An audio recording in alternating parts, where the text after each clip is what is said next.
अस्सलाम वालेकुम students. Today we will discuss chapter number 5 coordination.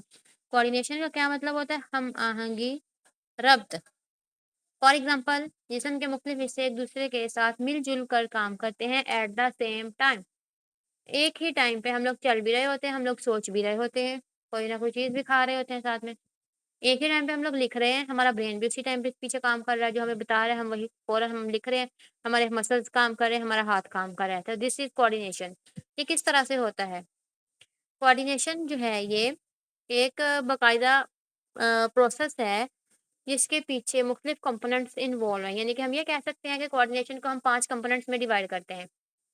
Coordinated action यानी कोई भी काम, कोई भी ऐसा अमल जिसमें हम-आहंगी है, उसको हम 5 कंपोनेंट में डिवाइड करते हैं।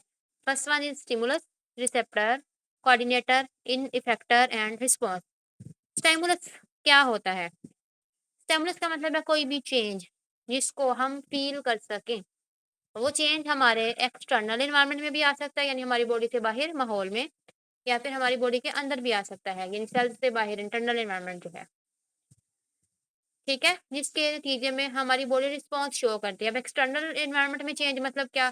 फॉर एग्जाम्पल, आपको सर्दी लग रही है, ठीक है, हम जाएंगे, उठकर फैन बंद कर देंगे, ठीक है, यानी ये जो सर्दी का लगना है इट इज अ स्टाइमुलस, और उसके नतीजे में आपने जो आगे से किया है that is your response. Internal environment में चेंज कैसे आता है? पेन स्टार्ट हो जाती है हमारी बॉडी में, दर्द, तो बॉडी के अंदर ही हो रहा है ना दर्द, that is an internal change. उसके नतीजे में हम लोग क्या करते हैं, जब आपको पेन होती है तो आप डॉक्टर पास जाते हैं, मेडिसिन लेते हैं, दैट इज आवर रिस्पॉन्स, ठीक है। स्टिमुलस की समझ आ गई? कोई भी ऐसा चेंज जो अंदरूनी या फिर बैरूनी माहौल में आ रहा है, जिसके नतीजे में आप लोग रिस्पॉन्स शो करते हैं, उसको हम स्टिमुलस कहते हैं। मजीद एग्जाम्पल इसकी दी हुई है टच, ठीक है, जैसे कि टच जो है ये एक्सटर्नल एनवायरनमेंट में आने वाला चेंज है। लाइट, लाइट कौन डिटेक्ट करता है? हमारी आँखें हैं, हमारी आँखों से हमें पता चलता है कि माहौल में लाइट है, अंधेरा है। टच को कौन फ़ील करता है? हमारी स्किन फ़ील कर सकती है। साउंड, हमारे कान जो हैं ये फ़ील करते हैं, हमें आवाज़ आ रही है, ज़्यादा आवाज़ आ रही है, कम आ रही है। हीट, हमारी स्किन हीट को फ़ील कर सकती है, कोल्ड को भी हमारी स्किन फ़ील करती है। प्रेशर, आप नाखून रखकर दबाएँ ज़रा अपने ऊपर, आपको प्रेशर फ़ील होगा, तो हमारी स्किन इस चेंज को डिटेक्ट करती है।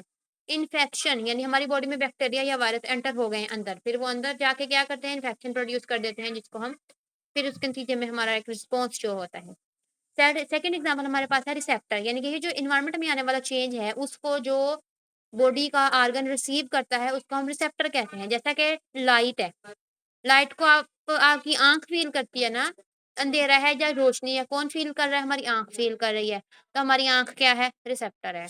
आवाज़ को कौन फ़ील करता है? हमारे कान, आवर ईयर्स जो हैं वो क्या हैं? रिसेप्टर्स हैं। स्मेल को आपकी नाक फ़ील करती है, नोज़ जो है हमारा रिसेप्टर होगा। ने रिसेप्टर जो हैं वो क्या करते हैं? स्टिमुलस को रिसीव करते हैं, स्टिमुलस को वसूल करते हैं, और फिर उसको आगे भेज देते हैं कोऑर्डिनेटर के पास, ठीक है? रिसेप्टर जो है ये स्टिमुलस और कोऑर्डिनेटर के दरमियान में बैठा हुआ है। इसने स्टिमुलस से आने वाले चेंज को डिटेक्ट करना है, पकड़ना है, और उसको पकड़ के आगे दे देना है कोऑर्डिनेटर को। यानी आँखों ने देखा क्या हो रहा है, और फिर उसको ब्रेन को भेज दिया। फिर ब्रेन डिसाइड करेगा आगे, ब्रेन इज़ अ कोऑर्डिनेटर, वो डिसाइड करेगा कि आगे क्या करना है। Coordinator receives information from receptor, यानी कि कोऑर्डिनेटर जो है रिसेप्टर से इन्फॉर्मेशन को रिसीव करता है and send impulse to particular organ for action, यानी फिर आगे वो रिस्पॉन्स करवाने के लिए आगे मैसेज भेज देता है। कोऑर्डिनेटर आप कह लें कि एक हेड ऑफिस है, ठीक है, उसने फिर फैसला करना होता है हालात को देखते हुए कि अब हमें क्या करना है। अच्छा जी, कोऑर्डिनेटर कौन है? ब्रेन हमारा कोऑर्डिनेटर है, और हमारी जो स्पाइनल कॉर्ड है, हमारी रीढ़ की हड्डी के अंदर जो कॉर्ड है दैट इज स्पाइनल कॉर्ड, वो भी कोऑर्डिनेटर के तौर पर एक्ट करती है। इसके अलावा हमारी बॉडी में एक केमिकल कोऑर्डिनेशन होती है। केमिकल कोऑर्डिनेशन जो है ये एंडोक्राइन ग्लैंड्स की वजह से है। हार्मोन्स वगैरह जो हमारे होते हैं उनकी वजह से भी एक कोऑर्डिनेशन आती है। जैसे कि खाने को देखकर मुँह में पानी आना, ठीक है? तो मुँह में जो सलाइवा प्रोड्यूस हुआ है वो ग्लैंड्स ने प्रोड्यूस किया है। तो वो एंडोक्राइन ग्लैंड ने वो फंक्शन किया है। Fourth one is the effector. Effector क्या होता है?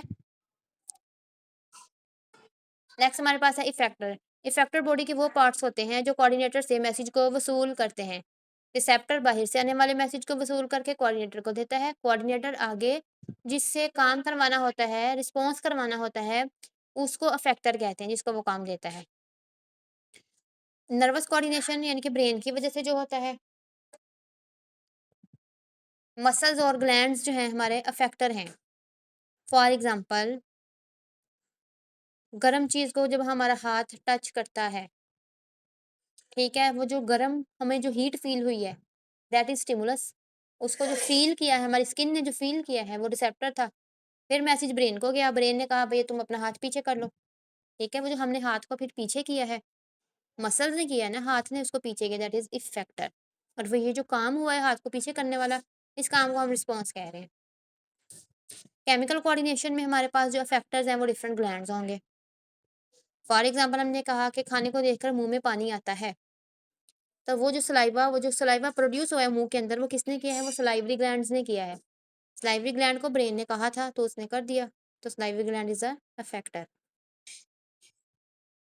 रिस्पॉन्स क्या होता है? Response is the action performed by effect. Effector ने जो काम करना है, वो रिस्पॉन्स है, यानी कि हाथ ने गरम चीज़ से खुद को पीछे कर लिया है। पीछे किसने किया? हाथ ने किया, यानी कि वो इफेक्टर था। ये जो पीछे करने वाला अमल है, ये जो काम हुआ है, दैट इज़ रिस्पॉन्स। ठीक है? एग्ज़ाम्पल यही दी हुई है उन्होंने भी, pulling our hands away from something very hot.